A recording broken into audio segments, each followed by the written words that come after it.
নমস্কার প্রিয় বন্ধু বান্ধবী এবং সম্মানিত গুরুজনরা আপনাদের সকলকে আমাদের এই চ্যানেলে হৃদয়ের অন্তঃস্থল থেকে উষ্ণ স্বাগত জানাই বন্ধুরা প্রত্যেক পিতার হৃদয়ে একটি অমর স্বপ্ন লুকিয়ে থাকে যে তার প্রাণপ্রিয় কন্যা তার কলিজার অংশ শ্বশুরালয়ে অপার সুখের আশ্রয় পাক সেই সুখের ছোঁয়ায় পিতার আত্মা শান্তি লাভ করে কিন্তু কল্পনা করুন তো যদি কোনো পিতা হঠাৎ আবিষ্কার করেন যে ব্যক্তির হাতে তিনি নিজের প্রিয় কন্যার হাতটি তুলে দিয়েছেন সেই ব্যক্তিটি অন্তরে একটি ভয়ঙ্কর দানব লুকিয়ে রেখেছে তাহলে কি হবে আর এর মধ্যে সবচেয়ে করুণ এবং ভীতিকর বিষয়টি হল কন্যাটির নিজের স্বামীর প্রতি অন্ধ অটুট বিশ্বাস পিতা যতই সতর্ক করেন তবুও সে শুনতে অস্বীকার করে এমন পরিস্থিতিতে একজন পিতা কি করবেন আজকের আমাদের এই কাহিনী ঠিক এমনই একজন পিতার এমন এক পিতা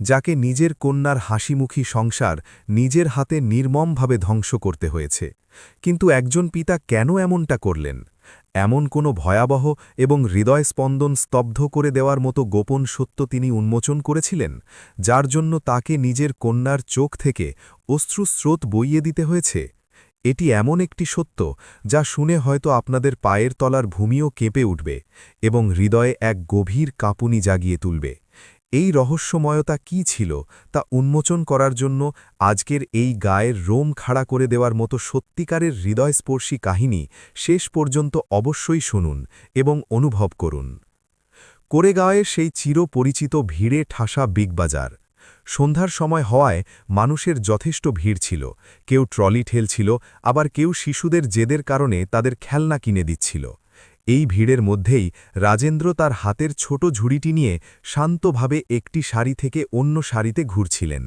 রাজেন্দ্র ব্যাংক থেকে সদ্য অবসর গ্রহণকারী একজন অত্যন্ত সরল নিরহংকার এবং বোঝদার ভদ্রলোক তার জীবনে এখন আর তেমন কোনো তাড়াহুড়ো অবশিষ্ট ছিল না স্ত্রীর মৃত্যুর পর তার সমস্ত প্রাণ যদি কোনো কিছুতে আবদ্ধ থাকে তবে তা হল তার একমাত্র কন্যা প্রিয়া প্রিয়া পুনেরই একটি বড় হাসপাতালের নার্স হিসেবে কাজ করত ৩ বছর আগেই তার বিবাহ হয়েছিল হিঞ্জেবাড়িতে বসবাসকারী অভিজিতের সাথে অভিজিতের রিয়েল এস্টেটের বেশ বড়সড় ব্যবসা ছিল দেখতে সুপুরুষ কথায় একদম মধুর এবং সর্বদা বন্ধুত্বপূর্ণ রাজেন্দ্র ভাবতেন যাক কন্যার ভাগ্য ভালো তাই এমন স্বামী আর এমন বাড়ি পেয়েছে আজ বিগবাজারে আসার পরও রাজেন্দ্র প্রিয়ার পছন্দের গুডডে বিস্কুটের প্যাকেট এবং অভিজিতের পছন্দ বলে একটি ভালো ডিওডরেন্ট ঝুড়িতে ফেলেছিলেন তিনি বিলিং কাউন্টারের দিকে ঘুরবেন এমন সময় পেছন থেকে একটি পরিচিত আওয়াজ এলো আরে রাজেন্দ্র কখন এলেন রাজেন্দ্র পেছনে ফিরে তাকালেন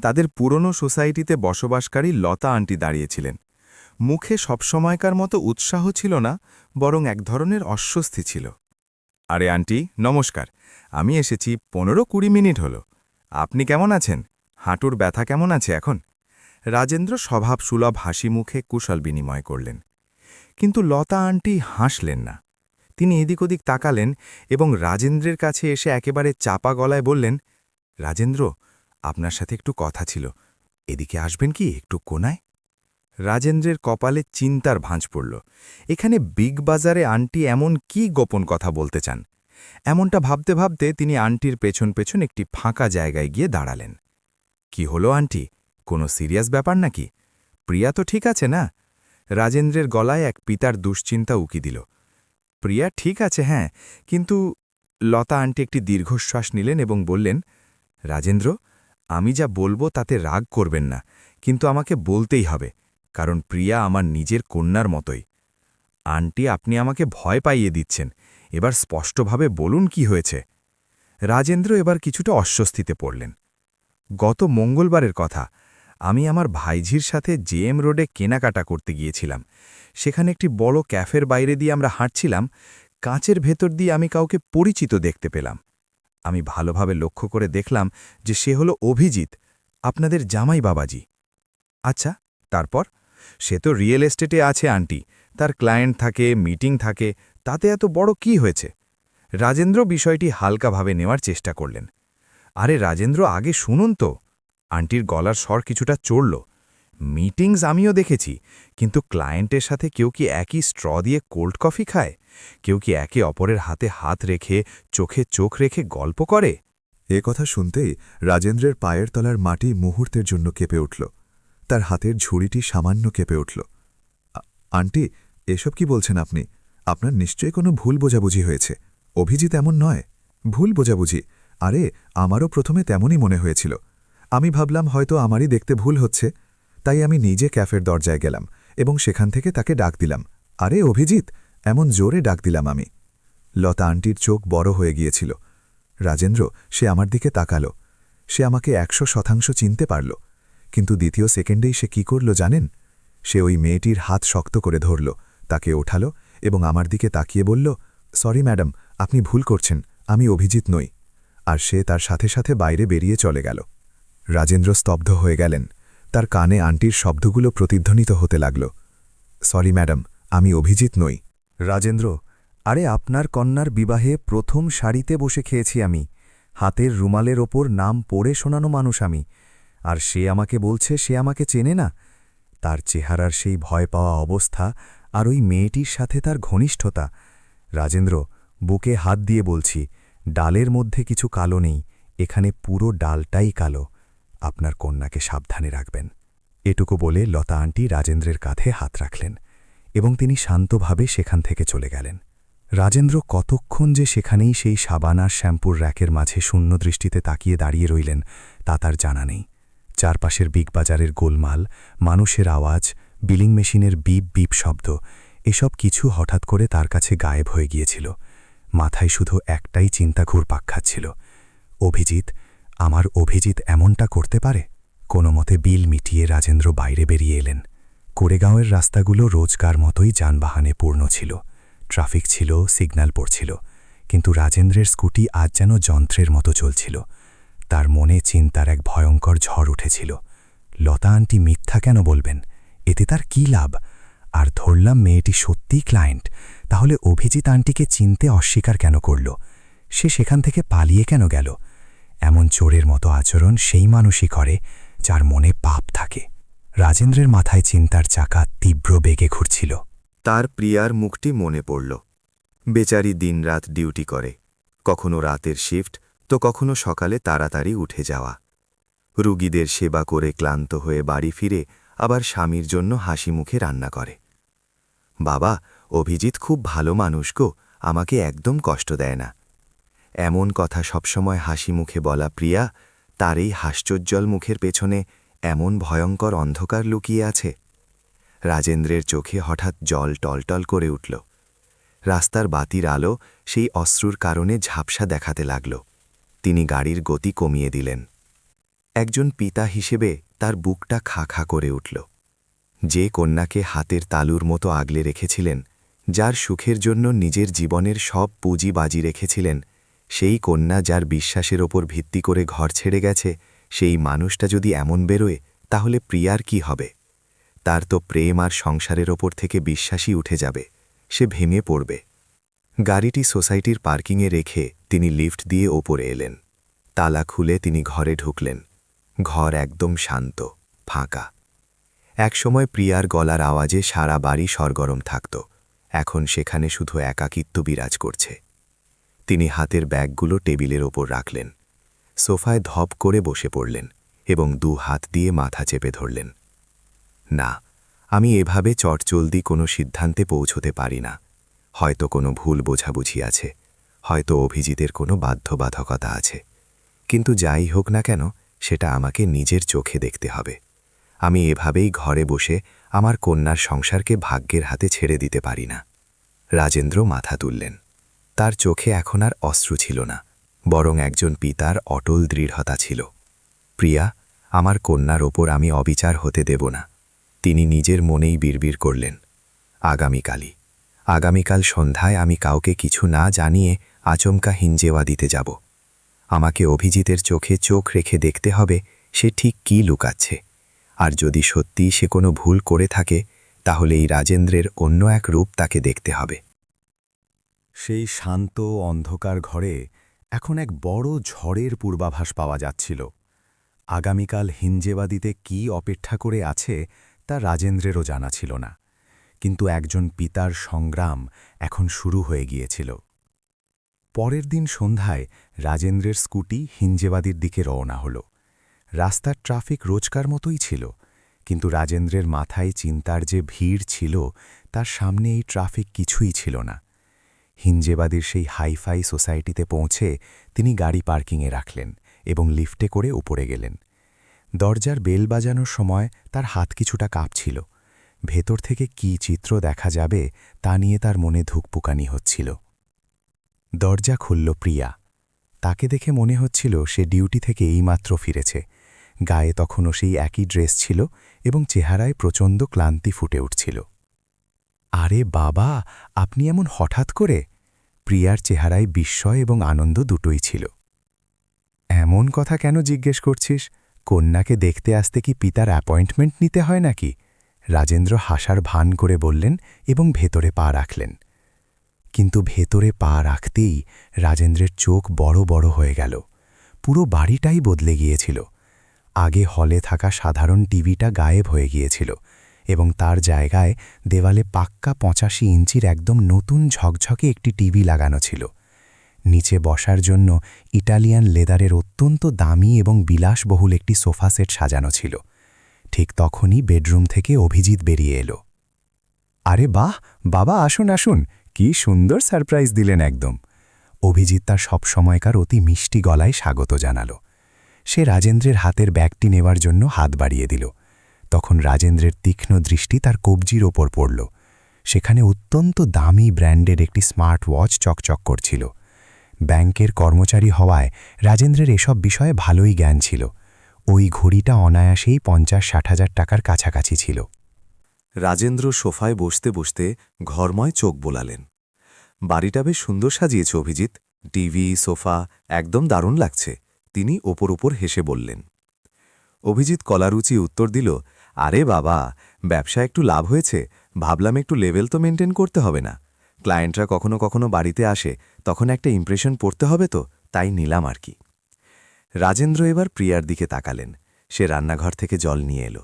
চোখের নিচে কালো দাগ স্পষ্ট দেখা যাচ্ছিল। কি রে প্রিয়া, তোকে এত ক্লান্ত দেখাচ্ছে কেন? কি হয়েছে? আজকাল হাসপাতালে কি খুব কাজের চাপ থাকে নাকি? রাজেন্দ্র দুশ্চিন্তা নিয়ে জিজ্ঞেস করলেন। প্রিয়ার একটি বড় দীর্ঘশ্বাস ছাড়ল এবং রাজেন্দ্রের পাশে বসল। হ্যাঁ বাবা, গত মাস থেকে আমি ডাবল শিফট করছি, ওভারটাইম করতেই হচ্ছে। শাশুড়ি মায়ের শরীর খুব খারাপ। রাজেন্দ্র ধাক্কা খেলেন। কি হয়েছে লীলামায়ের? প্রিয়া গম্ভীর হয়ে বলল, ওনার হার্টের সমস্যা খুব বেড়ে গেছে বাবা। ডাক্তাররা যত তাড়াতাড়ি সম্ভব সার্জারি এবং কিছু দামি চিকিৎসার কথা বলেছেন। অভিজিৎ খুব টেনশনে পড়ে গিয়েছিল। ব্যবসার টাকা এখন সব সাইটগুলোতে আটকে আছে। তাই শেষে আমি আমার জমানো টাকা এবং এফডি ভেঙে ১৫ লক্ষ টাকা অভিজিতের হাতে দিয়েছি। ভাবলাম মায়ের জীবনটা সবচেয়ে জরুরি, ওনাকে একটি ভালো বড় হাসপাতালে ভর্তি করতে হবে। টাকার কি আছে, আমি ওভারটাইম করে আবার ধীরে ধীরে কামিয়ে নেব। ১৫ লক্ষ টাকা, নিজের ঘামের কামাইয়ের হাড় ভাঙা খাটুনি করে জমানো ১৫ লক্ষ টাকা কন্যা নিজের শাশুড়ির চিকিৎসার জন্য দিয়ে দিয়েছে। রাজেন্দ্রের মাথা শূন্য হয়ে গেল। তিনি দৃষ্টি তুলে অভিজিতের দিকে তাকালেন। অভিজিৎ সাথে সাথে চেহারায় অত্যন্ত করুণ একটা ভাব ফুটিয়ে তুলল। হ্যাঁ বাবা, কি আর বলবো আপনাকে, মায়ের এমন অবস্থা আর দেখা যায় না। আর ব্যবসায় ঠিক এই সময়েই টাকাগুলো ব্লক হয়ে গেছে, নইলে আমি প্রিয়াকে কখনোই কষ্ট দিতাম না। কিন্তু চিকিৎসার জন্য জরুরি টাকার দরকার ছিল। প্রিয়া সত্যি খুব বড় ভরসা দিয়েছে। রাজেন্দ্রের মনে যেন হঠাৎ করে আগুনের ফুলকি পড়ল। তার শ্বাস ভারী হয়ে এলো। একজন পিতার এবং একজন অভিজ্ঞ মানুষের মস্তিষ্ক তীব্র বেগে ছুটতে লাগল। যদি মা এতই অসুস্থ হন, চিকিৎসার জন্য টাকার এতই টানাটানি থাকে, তাহলে এই ১,০০,০০০-২ লাখ টাকার 85 ইঞ্চির টিভি কোথা থেকে এলো? আর এই বিলাসবহুল সোফা কিসের জন্য? আর মা যখন মৃত্যুর দোরগোড়ায়, তখন হাতে ৫০,০০০ টাকার ঘড়ি বেঁধে এই ১৫ লাখ টাকার কান্নাকাটি করছে। তার গতকালের লতা আন্টির কথাগুলো দপ করে মনে পড়ে গেল। সেই তরুণী মেয়ের হাতে হাত রেখে সে ক্যাফেতে বসেছিল এবং আমাকে চিনতেও অস্বীকার করল। রাজেন্দ্রের রাগে গা রি করতে লাগল। তার শিরায় শিরায় ক্রোধ উথলে উঠল। আমার কন্যা সেখানে হাসপাতালে ডাবল শিফট করে রক্ত জল করছে, আর এই প্রতারক তার টাকা ওড়াচ্ছে। কিন্তু তিনি বহু কষ্টে নিজের আবেগের ওপর নিয়ন্ত্রণ আনলেন। এখনই বিস্ফোরণ ঘটালে চলবে না। চেহারায় কিছুই প্রকাশ না করে তিনি শান্ত থাকলেন। কিছুক্ষণ পর খাবারের থালা পরিবেশন করা হলো, কিন্তু রাজেন্দ্রের গলা দিয়ে খাবার নামছিল না। সামনের ডাল ভাত তার কাছে তেতো মনে হচ্ছিল। অভিজিৎ অবশ্য অত্যন্ত আরামে এবং মজায় খাচ্ছিল। খাওয়া প্রায় শেষের দিকে এমন সময় অভিজিতের ফোন বেজে উঠল। সে স্ক্রিনের দিকে তাকালো এবং তড়িঘড়ি করে ফোনটা ধরল। হ্যালো, আরে কিন্তু এখনই কিভাবে? ঠিক আছে, আমি আসছি 15 মিনিটের মধ্যে। অভিজিৎ থালাটা পাশে সরিয়ে রাখল এবং তাড়াতাড়ি হাত ধুল।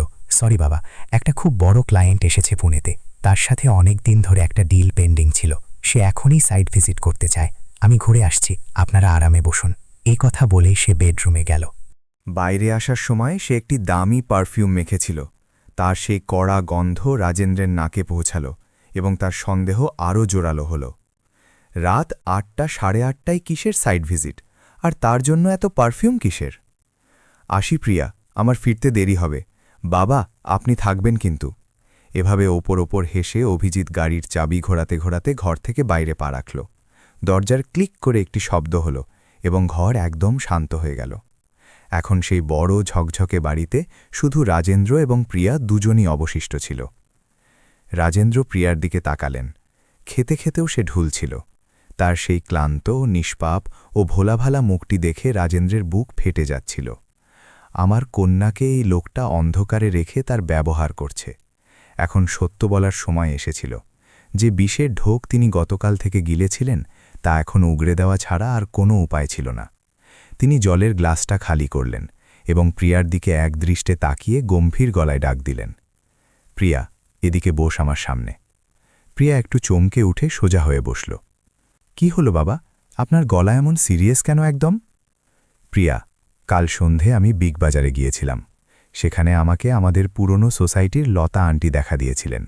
রাজেন্দ্র অত্যন্ত সতর্কতার সাথে বিষয়টি তুললেন। লতা আন্টি? হ্যাঁ, তো কি বলছিলেন উনি? প্রিয়া বিরক্ত স্বরে জিজ্ঞেস করল। উনি আমাকে বলছিলেন যে পরশু উনি অভিজিৎকে জেম রোডে দেখেছিলেন। একটি বড় ক্যাফেতে সে একজন তরুণী মেয়ের সাথে বসেছিল। দুজনেই একে অপরের খুব কাছাকাছি বসেছিল।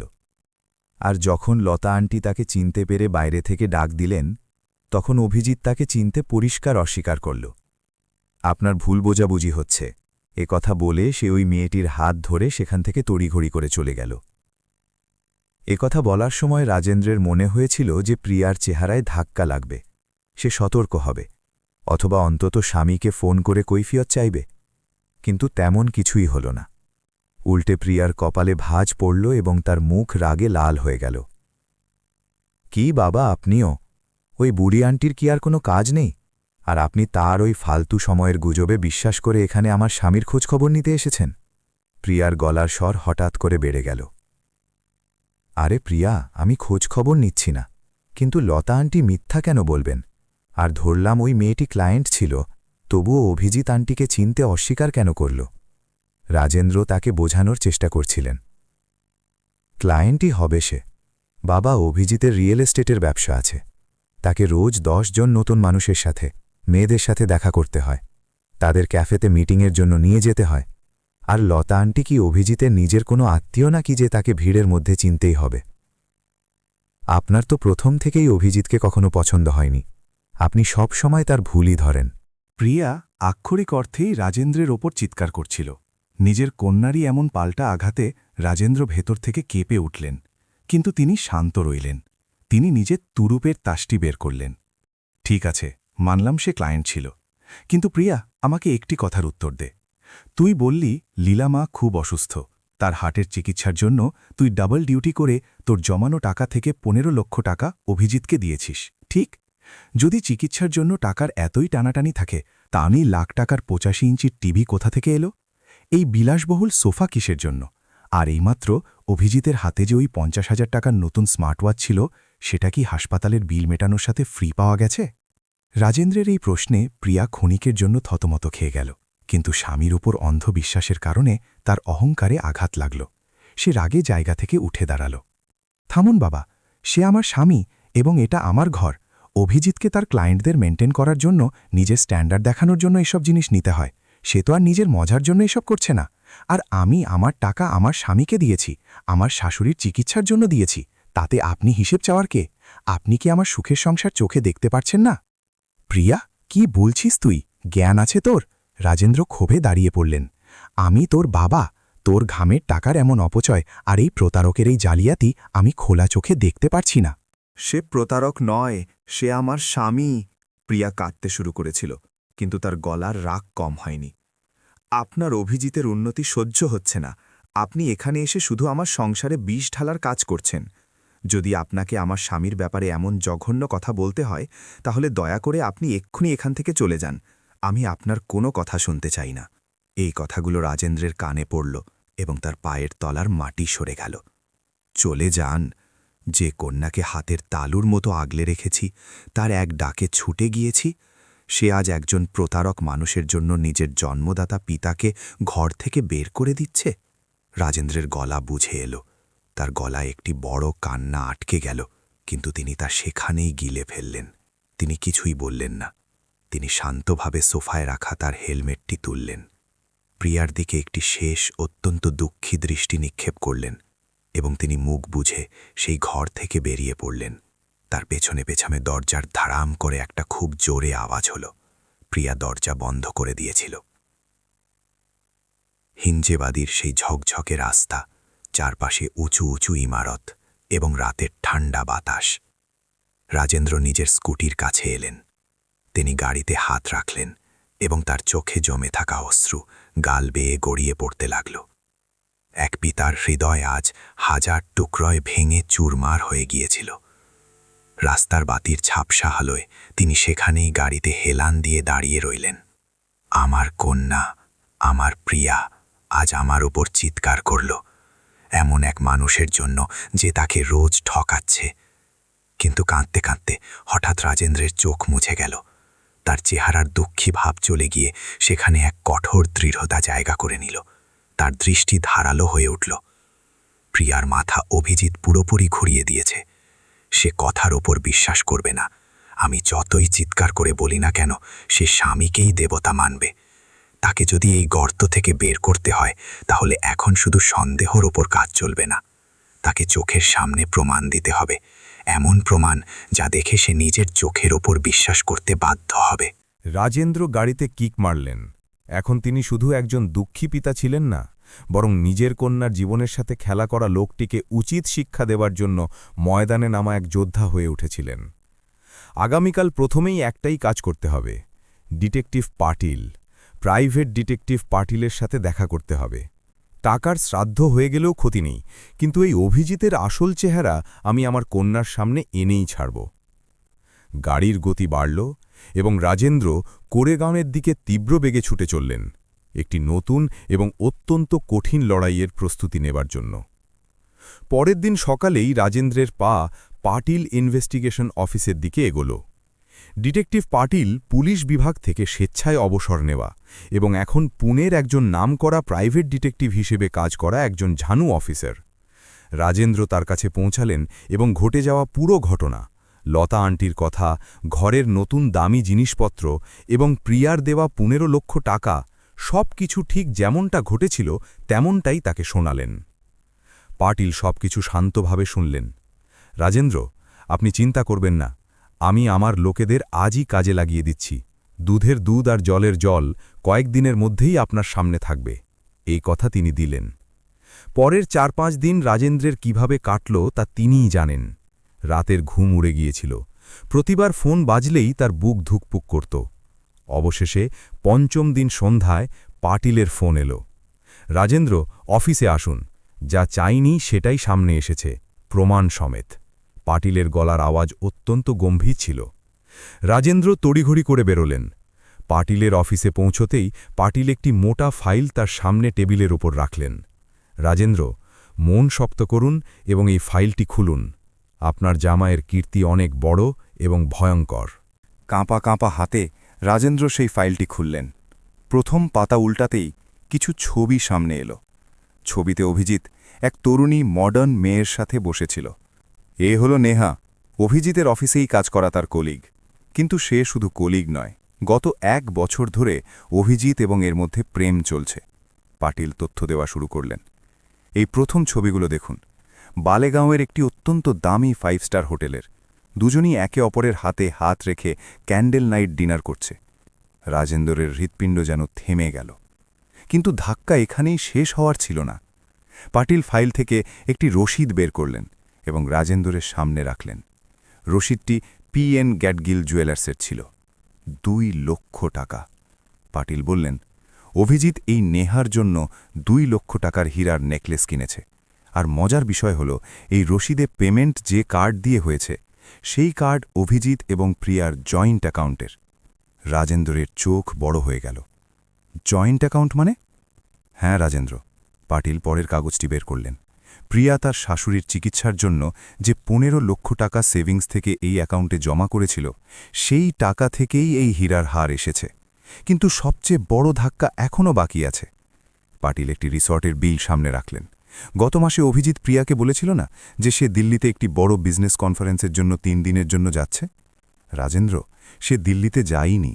সে এই নেহাকে নিয়ে লোনাবালার একটি লাক্সারি রিসর্টে 3 দিন এবং 2 রাত থেকে এসেছে। প্রাইভেট পুল থাকা ভিলা বুক করেছিল সে। সেখানকার বিল, খাওয়া দাওয়া, শপিং সব খরচ 1.5-2 লক্ষ টাকার কাছাকাছি। আর এই সব টাকা প্রিয়ার সেই 15 লক্ষ টাকা থেকেই ওড়ানো হয়েছে। রাজেন্দ্রের হাতে থাকা সেই ছবি আর রসিদগুলো কাঁপতে শুরু করল। তার চোখের সামনে একদম অন্ধকার নেমে এলো। বুকে এমন কোনো ভয়ঙ্কর টান ধরল যে তার শ্বাস নেওয়া কঠিন মনে হতে লাগল। তিনি চেয়ারে পেছনে হেলান দিলেন এবং চোখ শক্ত করে বন্ধ করে নিলেন। তার বন্ধ চোখের সামনে প্রিয়ার চেহারা ভেসে উঠল। সেই ডাবল শিফট করে ক্লান্ত হয়ে ঘরে ফেরা প্রিয়া, যে নিজের জন্য সাধারণ একটি নতুন পোশাকও কিনত না, যে কন্যা তার শাশুড়ির চিকিৎসার জন্য নিজের বিবাহের গয়না এবং কষ্টের কামাই স্বামীর হাতে তুলে দিয়েছিল। আমার কন্যা সেখানে হাসপাতালে স্যালাইনের বোতল পাল্টে দাঁড়িয়ে আছে, রাত রাত জেগে রুগীদের নোংরা পরিষ্কার করছে। আর এই নীচ নির্লজ্জ মানুষটা তার কষ্টের টাকায় তার শাশুড়ির অসুস্থতার বাহানা করে অন্য মেয়েকে হীরার হার পরাচ্ছে, তাকে লোনাভালায় ঘোরাচ্ছে। এক পিতার হৃদয় আক্ষরিক অর্থেই মুচড়ে উঠল। তার চোখ থেকে অঝরে অশ্রু বইতে লাগল। নিজের কন্যার এমন ভয়ঙ্কর বিশ্বাসঘাতকতা, এমন নিষ্ঠুর প্রতারণা দেখে তার নিজের ওপরই রাগ হতে লাগল। আমি কেমন পিতা? আমার কন্যার এমন সর্বনাশ করা হচ্ছে আর আমি অন্ধকারে রইলাম। তার হিঞ্জেবাদীর সেই ঘটনাটি মনে পড়ল, যখন প্রিয়া তার ওপরই চিৎকার করেছিল, আপনি আমার সংসারে বিষ ঢালবেন না। বেচারি কন্যা, সে জানতই না যে স্বামীটিকে সে দেবতা মানে সে সাক্ষাৎ শয়তান বেরিয়েছে। রাজেন্দ্র রুমাল দিয়ে নিজের অশ্রু মুছলেন। এখন তার চোখে কোনো দুঃখ ছিল না, বরং এক জ্বলন্ত আগুন ছিল। হাতের মুঠো শক্ত করে বাঁধা ছিল। তিনি পাটিলের দিকে তাকালেন। তার গলার আওয়াজ এখন একদম গভীর এবং কঠোর হয়ে গিয়েছিল। পাটিল সাহেব, আপনি যে প্রমাণগুলো দিয়েছেন তা এই প্রতারককে রাস্তায় নামিয়ে আনার জন্য যথেষ্ট, কিন্তু আমার আরও একটি প্রশ্নের উত্তর চাই। বলুন না রাজেন্দ্র। প্রিয়া 15 লক্ষ টাকা দিয়েছিল। 2-3 লক্ষ এদিকে লোনাভালা আর গ্যাডগিলে উঠল, ঘরের টিভি সোফা এলো, কিন্তু বাকি টাকা কোথায় আছে? আর সবচেয়ে গুরুত্বপূর্ণ বিষয়, অভিজিতের মা, লীলামা। যদি এই সব কিছু মিথ্যে হয়, তাহলে লীলামা কি সত্যিই এতটা অসুস্থ? উনার হার্টের চিকিৎসার কি হলো?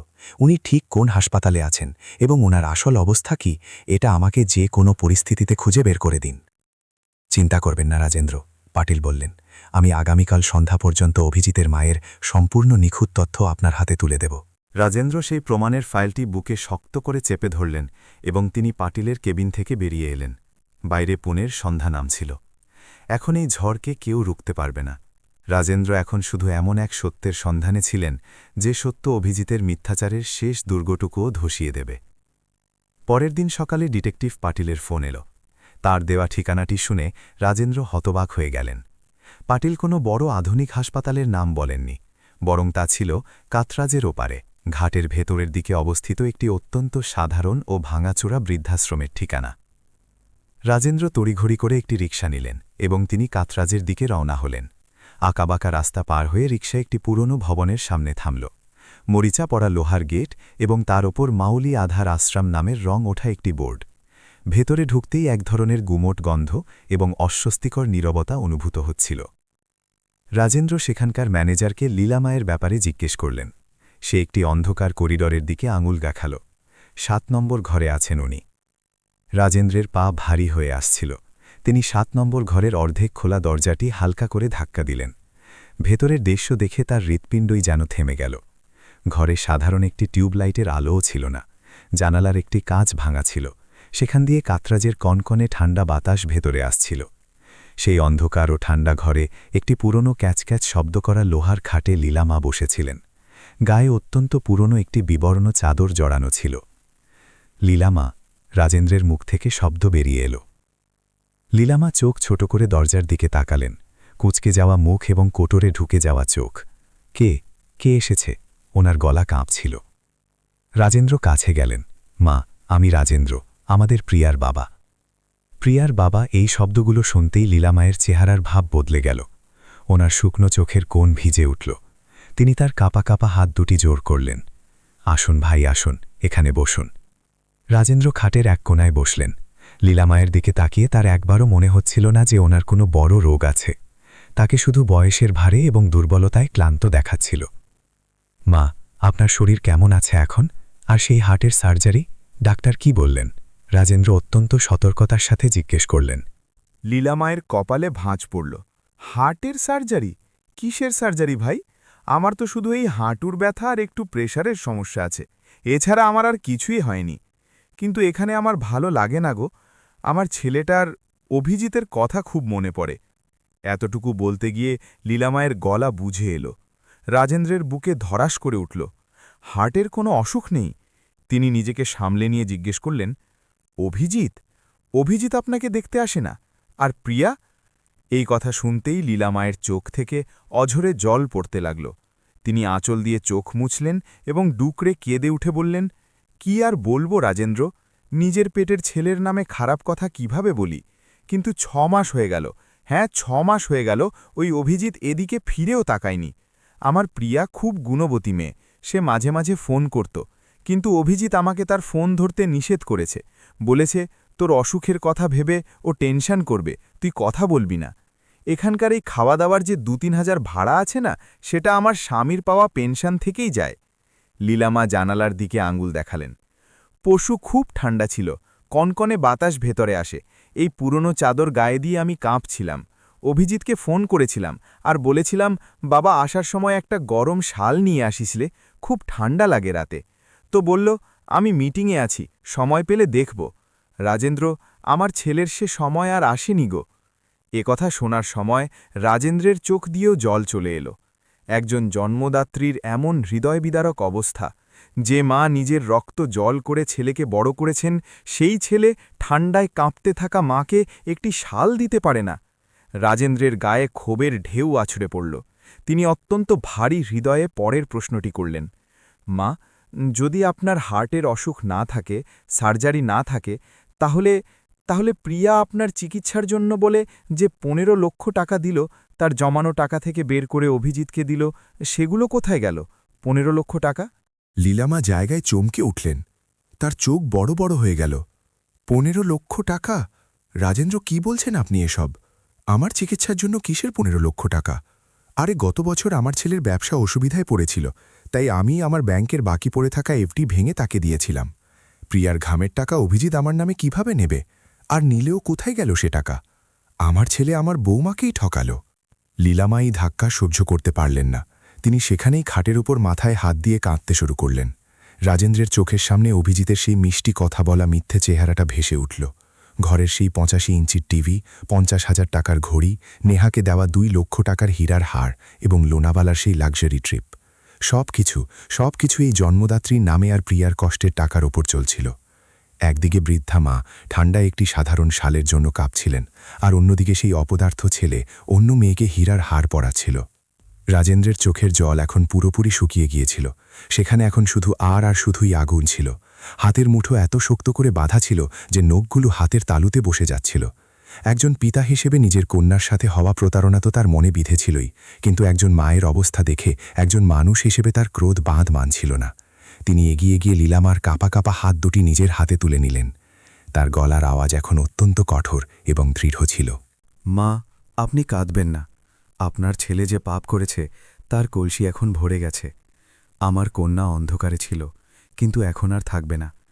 এই রাজেন্দ্রের কথা রইল মা, আপনাকে আর আমার প্রিয়াকে আমি দুজনকেই ন্যায় বিচার পাইয়ে দেব। যে ছেলে আপনাকে এই ঠান্ডায় ও বাতাসে ছেড়ে দিয়েছে, তাকে আমি রাস্তায় নামিয়ে এনে আনা পর্যন্ত শান্ত হব না। লীলামা রাজেন্দ্রের দিকে আশা নিয়ে তাকিয়ে রইলেন। রাজেন্দ্র সেখান থেকে উঠলেন।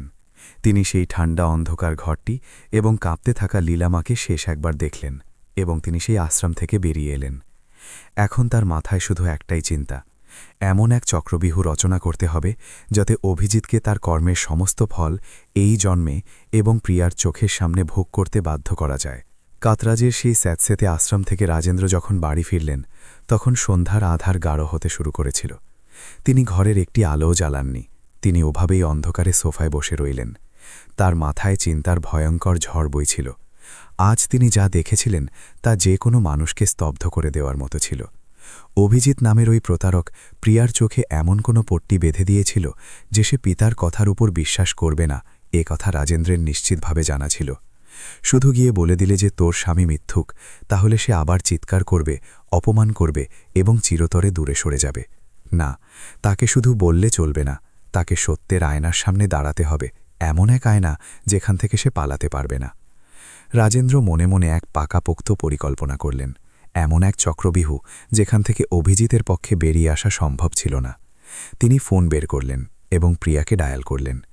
২-৩টি রিং যাওয়ার পর সে ফোন ধরল। তার গলার আওয়াজ এখনও কিছুটা রুক্ষ ছিল। বলুন বাবা। রাজেন্দ্র নিজের বুকে পাথর চাপলেন এবং অত্যন্ত নরম অপরাধীর মতো আওয়াজ করে বললেন, প্রিয়া, আমার মা বাবার ওপর রাগ করেছিস। আরে আমারই ভুল হয়েছে, বুড়ো হয়ে গেছি তো, তাই কখনো কখনো আমার মাথা খারাপ হয়ে যায়। অভিজিতের ওপর অকারণে সন্দেহ করেছি, আমাকে ক্ষমা করে দে মা। পিতার এমন কাতর কণ্ঠস্বর শুনে প্রিয়া একটু শান্ত হল। বাবা, আমিও আপনাকে একটু বেশিই বলে ফেলেছি, কিন্তু আপনার অভিজিতের ওপর এমন সন্দেহ করা উচিত হয়নি। হ্যাঁ রে মা, আমারই তো ভুল, আর সেজন্যই তো ফোন করেছি। আমি আমার ভুল শুধরাতে চাই। এই রবিবার সন্ধ্যায় তোরা দুজন খেতে আয় বাড়িতে। আর হ্যাঁ, আমি আজ সকালেই ব্যাংকের লকার থেকে তোর মায়ের সেই পুরনো কোলাপুরি সাজটা বের করে এনেছি। কোলাপুরি সাজ, এই নামটা শুনতেই ফোনের অপর প্রান্তে নীরবতা ছড়িয়ে পড়ল। সেই সাজটি রাজেন্দ্রের স্ত্রীর অত্যন্ত প্রিয় গয়না ছিল। 5 ভরির নিখাত সোনা এবং ঐতিহ্যবাহী কারুকাজ। প্রিয়ার ছোটবেলা থেকেই এটি খুব পছন্দ ছিল। বাবা, মায়ের হারটা আপনি আমাকে দেবেন? প্রিয়ার গলা একদম আবেগপ্রবণ হয়ে উঠল। হ্যাঁ তো, তোর মায়েরও তো ইচ্ছে ছিল যে তার কন্যাই যেন ওটা পরে। অভিজিৎকেও সাথে নিয়ে আসিস, আমাকে ওর কাছেও ক্ষমা চাইতে হবে। রাজেন্দ্র নিজের তুরুপের তাসটি ফেললেন। অপর প্রান্ত থেকে অভিজিৎ হয়তো কোলাপুরি সাজের কথা শুনতে পেয়েছিল, কারণ সে সাথে সাথেই প্রিয়াকে নিচু গলায় হ্যাঁ বলে দে, আমরা যাব, এমন বলতে রাজেন্দ্র শুনতে পেলেন। জামাইয়ের লোভী স্বভাব একদম ঠিকঠাক টোপ গিলেছিল। ঠিক আছে বাবা, আমরা আসব রবিবারে, প্রিয়া বলল এবং ফোন কেটে গেল। রাজেন্দ্র ফোনটা পাশে রাখলেন। তার চেহারা এখন এক পাকা শিকারীর মতো হয়ে গিয়েছিল। শিকার জালে আটকে পড়েছিল। রবিবারের সন্ধ্যা। রাজেন্দ্রের বাড়ি থেকে রবিবার বিশেষ করে বানানো আসল দেশি খাসির মাংসের ঝোল এবং ভুনার সুগন্ধে ম ম করছিল। অভিজিতের খাসির মাংস খুব পছন্দ ছিল, তাই রাজেন্দ্র ইচ্ছে করেই খাসির মাংসের আয়োজন করেছিলেন। থালায় ইন্দ্রায়ণী চালের ভাত, গরম গরম রুটি এবং খাসির মাংসের ঝাল ঝাল ঝোল। খাওয়ার সব প্রস্তুতি সম্পন্ন হল, কিন্তু রান্নাঘরে প্রস্তুতি শেষ করার পর রাজেন্দ্র হলে এলেন। আসল প্রস্তুতি এখন শুরু হতে যাচ্ছিল। তিনি ডিটেকটিভ পাটিলের দেওয়া ফাইলটি খুললেন এবং অত্যন্ত শান্তভাবে একটি পরিকল্পনা মাফিক তার 5টি আলাদা ফোল্ডার তৈরি করলেন।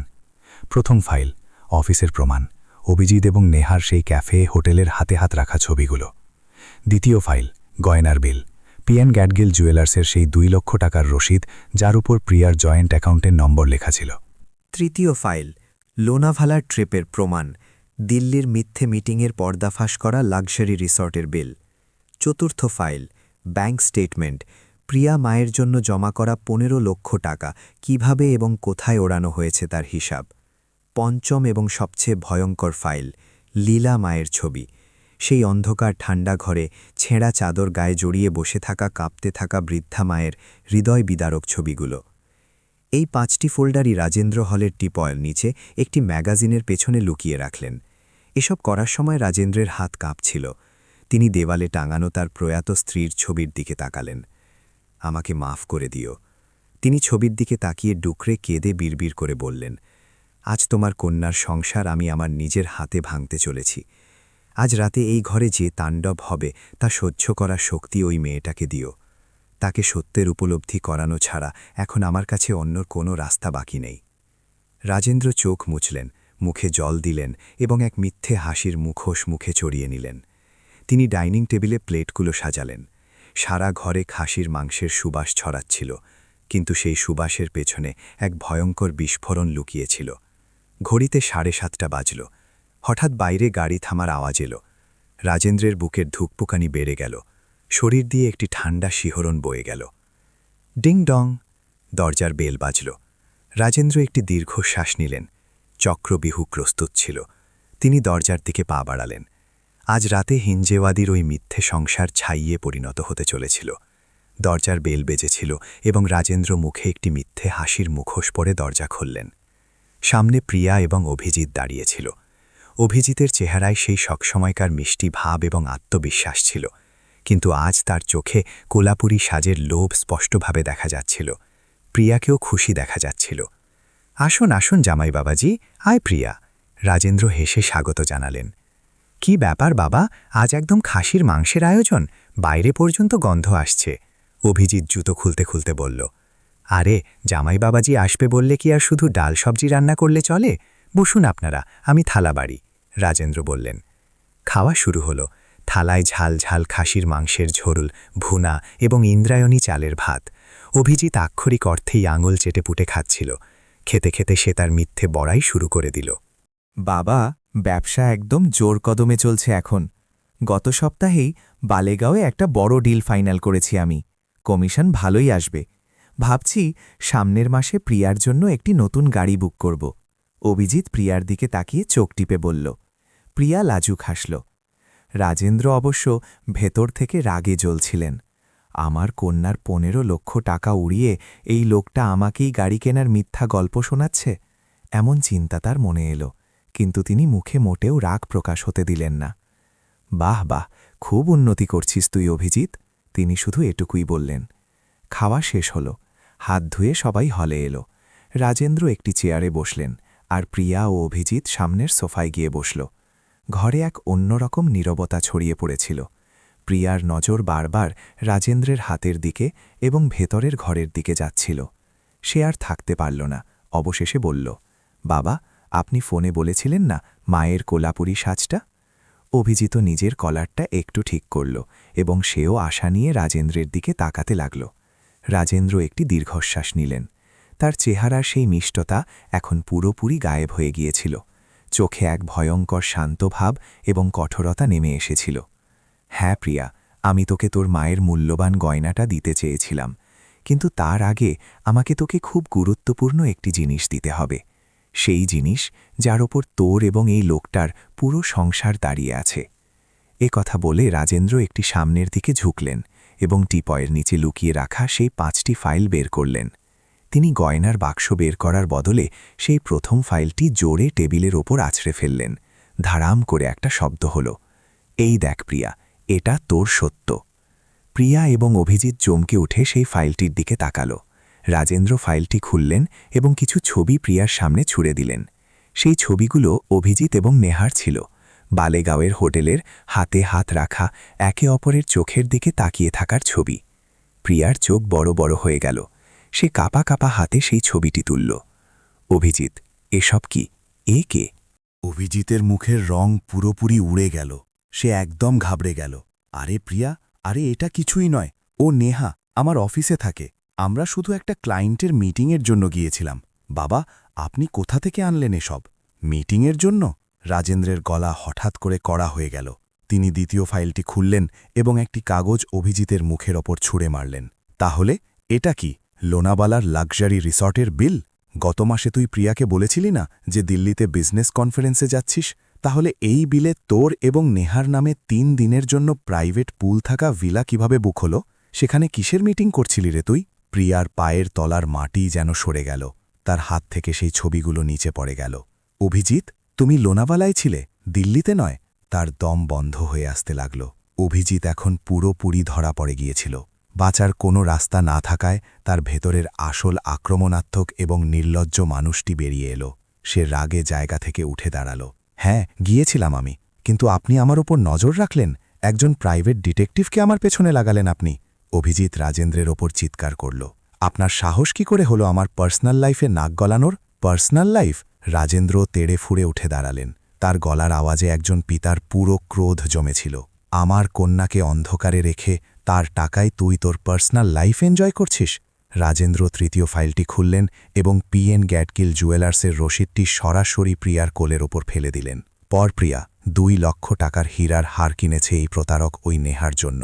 আর নিচে কার্ড নম্বর দেখ, তোর জয়েন্ট অ্যাকাউন্টের নম্বর সেটা। রাজেন্দ্র অভিজিতের দিকে আঙুল দেখিয়ে জিজ্ঞেস করলেন, বল নীচ মানুষ, প্রিয়া নিজের শাশুড়ির তোর মায়ের হার্টের চিকিৎসার জন্য যে 15 লক্ষ টাকা দিয়েছিল সেগুলো কোথায় উড়ালি তুই? 15 লক্ষ? প্রিয়া জোরে জোরে শ্বাস নিতে লাগল। তার চোখ জলে ভরে গিয়েছিল। অভিজিৎ, মায়ের 15 লক্ষ টাকা? তুমি আমার টাকা দিয়ে ওকে গয়না কিনে দিয়েছ? অভিজিৎ এখন পাগলের মতো রেখে গিয়েছিল। নিয়েছি, কারণ ওগুলো আমার টাকা, আমি স্বামী তোর। আর এটা কিসের আমার খোঁজ খবর লাগানো হচ্ছে? আপনি বুড়ো হয়েছেন, চুপচাপ ঘরে বসে থাকার বদলে আমার সংসারে আগুন লাগাতে এসেছেন। আমি আগুন লাগাইনি, তোর আসল রূপ দেখিয়েছি আমি। রাজেন্দ্র এবার শেষ এবং সবচেয়ে বড় বোমাকে ফেললেন।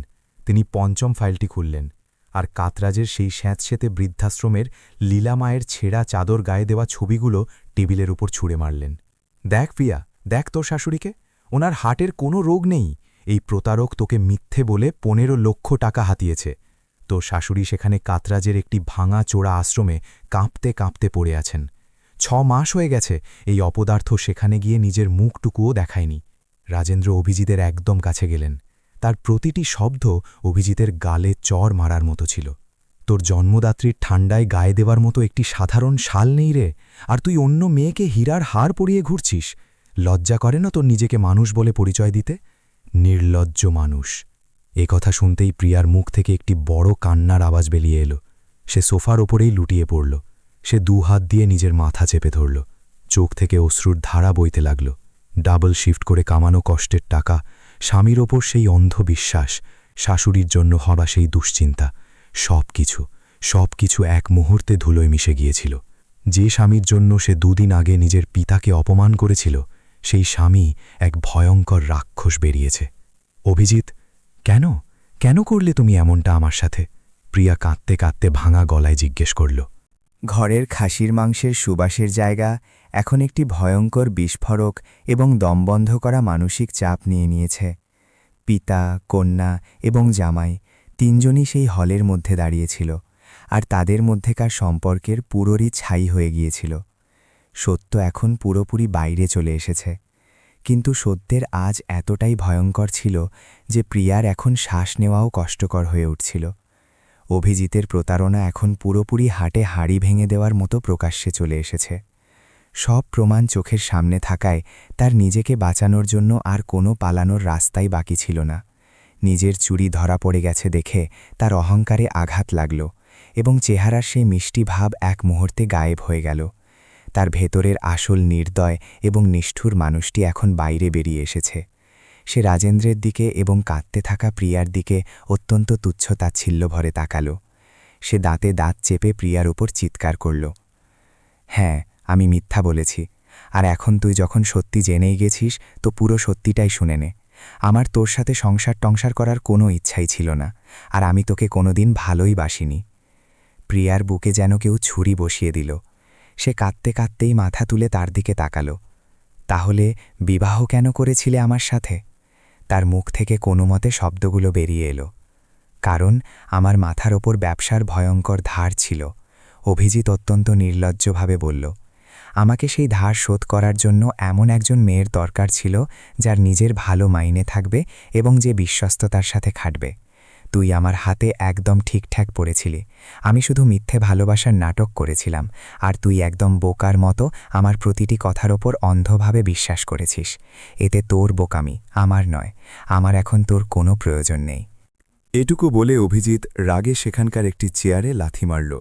আপনাদের ওই কোলাপুরি সাজ আর আপনাদের কন্যা দুটোকেই আপনাদের কাছেই রাখুন, আমার কিচ্ছু এসে যায় না। এমন চিৎকার করতে করতে সে গটগট করে বাড়ির বাইরে বেরিয়ে গেল এবং সে জোরে দরজা বন্ধ করে দিল। ঘরে এক ভয়ঙ্কর শ্মশানের মতো নীরবতা ছড়িয়ে পড়ল। কিছু মুহূর্ত আগে যে স্বামীকে সে নিজের দেবতা মানত, সে নিজের মুখেই তাকে টাকার জন্য ব্যবহার করার কথা স্বীকার করেছিল। প্রিয়াই ধাক্কা সহ্য করতে পারল না। সে সেখানেই মাটিতে লুটিয়ে পড়ল এবং ডুকরে ডুকরে কাঁদতে শুরু করল। তার কান্নার আওয়াজ সারা ঘরে প্রতিধ্বনিত হচ্ছিল। রাজেন্দ্রের চোখ দিয়েও জল চলে এসেছিল। তিনি নিচে বসলেন। তিনি নিজের কলিজার টুকরোকে, নিজের কন্যাকে বুকে শক্ত করে জড়িয়ে ধরলেন। থামিস না মা, প্রাণ খুলে কেঁদে নে আজ, কিন্তু আগামীকাল থেকে এই প্রতারকের জন্য এক ফোঁটাও চোখের জল ফেলবি না তুই। ও চলে গেছে, সেটাই ভালো হয়েছে। তোর পিতা এখনও বেঁচে আছে রে। আমি দৃঢ়ভাবে দাঁড়িয়ে আছি তোর পাশে। রাজেন্দ্র তার পিঠে হাত বুলিয়ে তাকে সান্ত্বনা দিচ্ছিলেন। একজন পিতার স্নেহ সেই মুহূর্তে প্রিয়ার জন্য পৃথিবীর সবচেয়ে বড় ভরসা ছিল। কয়েক মাস কেটে গেল। সময়ের সাথে সাথে বড় ক্ষতও শুকিয়ে যায়। প্রিয়ার ক্ষেত্রেও ঠিক তাই হল। রাজেন্দ্রের অটল সমর্থনের কারণে সেই মানসিক ধাক্কা থেকে বেরিয়ে এলো। সে আইনি পথে অভিজিৎকে ডিভোর্স দিল এবং তার সাথে থাকা সমস্ত সম্পর্ক চিরতরে ছিন্ন করে দিল। পুরনো স্মৃতির কষ্ট আর না পাওয়ার জন্য সে হিঞ্জেওয়াদি সেই ফ্ল্যাটটি বিক্রি করে দিল এবং নিজের পিতার কাছে কোরেগাঁওয়ে থাকতে চলে এলো। এখন সে আবার নতুন উৎসাহে হাসপাতালে কাজ করতে শুরু করল। তার চেহারা এখন আবার আগের মতোই শান্ত এবং তৃপ্ত দেখাতে শুরু করেছিল। কিন্তু এই সব কিছুর মধ্যে একটি বিষয়ের উপলব্ধি প্রিয়াকে শান্তিতে বসতে দিচ্ছিল না। একদিন প্রিয়া এবং রাজেন্দ্র পুনের বাইরে অত্যন্ত সুন্দর, পরিচ্ছন্ন এবং সবুজে ঘেরা একটি আধুনিক বৃদ্ধাশ্রমে পৌঁছালেন। তারা একটি বাতাস চলাচলের সুবিধাযুক্ত এবং খোলামেলা ঘরের দরজা খুললেন। ভেতরে একটি আরাম কেদারায় লীলা মা বসেছিলেন। হ্যাঁ, ডিভোর্স হবার পর প্রিয়া এবং রাজেন্দ্র মিলে লীলা মাকে কাতরাজের সেই ভাঙাচোরা অন্ধকার আশ্রম থেকে এদিকে এই ভালো কেয়ার সেন্টারে সরিয়ে এনেছিলেন। প্রিয়া হাসি মুখে ওনার কাছে গেল। সে তার হাতের ব্যাগটি খুলল এবং সেখান থেকে একটি অত্যন্ত নরম উলের গরম শাল এবং একটি সুন্দর সুতির শাড়ি বের করল। সে সেই শালটি নিজের হাতে লীলা মায়ের গায়ে জড়িয়ে দিল। মা, এখন আর আপনার এখানে একদম ঠান্ডা লাগবে না, আর কোনো কিছু লাগলে আমি তো আছি, তাই না? প্রিয়া ওনার হাতের ওপর হাত রেখে বলল। লীলা মায়ের চোখে জল ভরে এলো। যে ছেলেকে তিনি জন্ম দিয়েছিলেন সে তাকে হাওয়ায় ভাসিয়ে দিয়েছিল, কিন্তু যে বৌমার তার ছেলে এমন ভয়ঙ্কর বিশ্বাসঘাতকতা করেছিল সেই বৌমাই আজ তার দেখাশোনা করছিল। লীলা মা কাঁদতে কাঁদতেই প্রিয়ার মাথায় হাত রাখলেন। আমার পেটে জন্মানো ছেলে আমার মুখের গ্রাস কেড়ে নিয়েছে মা, কিন্তু তুই আমাকে সত্যিকারের ভরসা দিয়েছিস। ঈশ্বর তোর মঙ্গল করুন মা, তুই চিরকাল সুখী থাকবি। লীলা মা তাকে অখণ্ড আশীর্বাদ দিচ্ছিলেন। দরজায় দাঁড়িয়ে থাকা রাজেন্দ্র এই সমস্ত দৃশ্য অত্যন্ত গর্বের সাথে দেখছিলেন। তার চোখে আজ তৃপ্তির অশ্রু ছিল। গল্পের শেষ এখানেই হচ্ছে, কিন্তু একটি বড় বার্তা দিয়ে যাচ্ছে। একজন পিতা নিজের কন্যাকে হাতের তালুর মতো আগলে রাখেন।